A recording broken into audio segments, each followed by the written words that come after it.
Hai, sekarang waktu ya 6:30 kurang lah. Ya intinya gini cluenya, jangan berputus asa ya.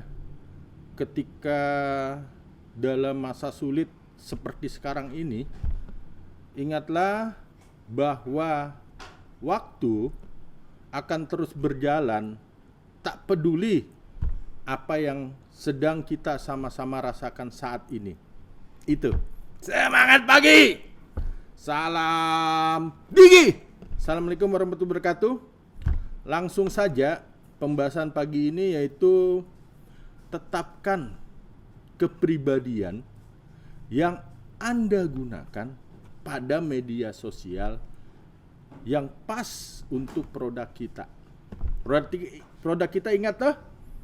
Yaitu rumahmurahbtn.co.id. Ada linknya di bawah deskripsi ini. Lanjut ya. Kalau Anda mengikuti beberapa akun brand di sosial media, kita pasti akan sadar bahwa kepribadian dari akun-akun tersebut berbeda. Ada yang santai, ya mungkin interaksinya menggunakan bahasa-bahasa gaul gitu. Terus ada yang serius, formal, ya kan? Tapi keduanya tidak ada yang salah sih. Bagus. Nah, ada dua hal yang harus kita perhatikan.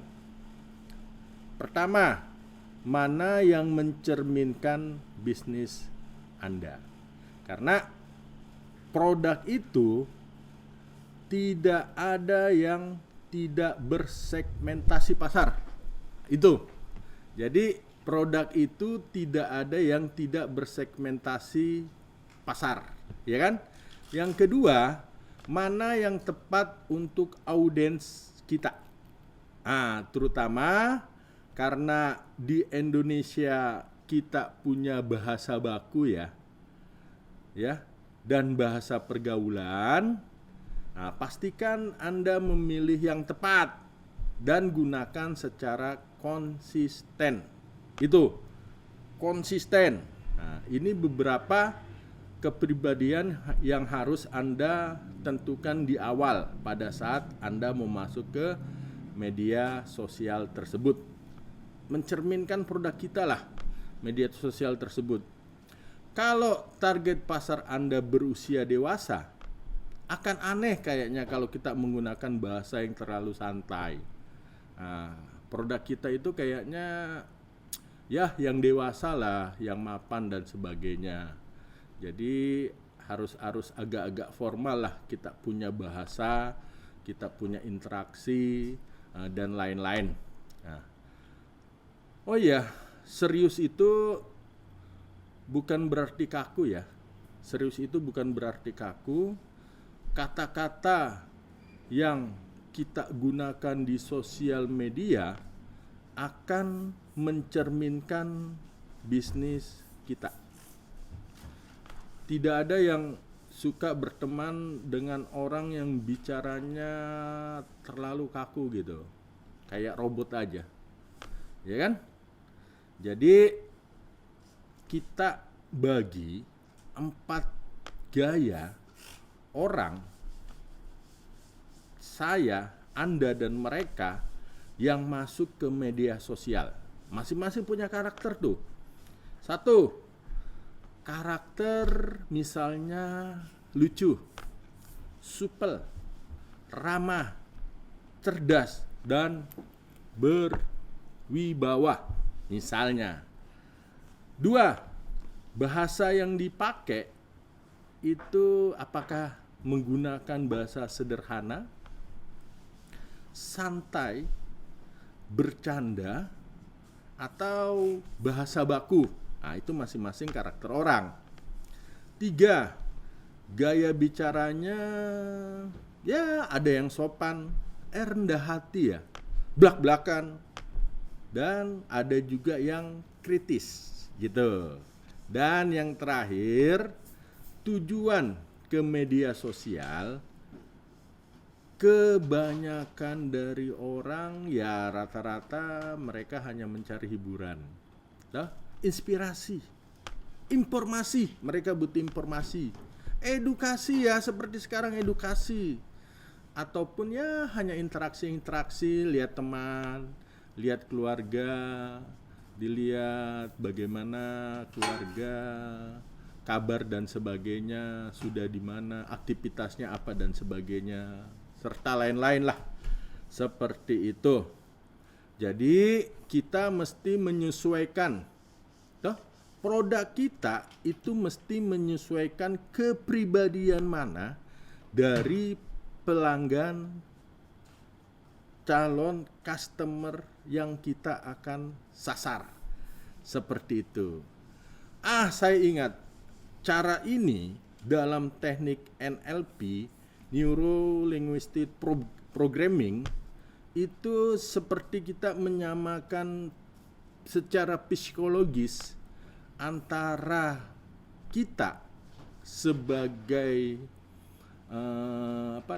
yang menawarkan produk dan calon customer. Jadi kita secara psikologis itu harus menyamakan dulu. Di dalam NLP itu disebut dengan matching dan mirroring, gitu, ya kan? Saya masih ingat itu pelajaran NLP, matching and mirroring. Selamat pagi Pak Step, luar biasa. Salam Digi Pak Step, mantap. Ya, kita lanjut. Jadi matching ini artinya itu menyamakan apa yang ada pada diri teman chatting kita, ya kan?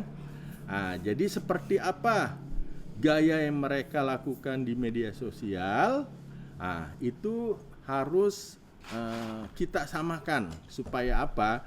Supaya nanti dalam melakukan prospek itu ya enak gitu, ngeklop.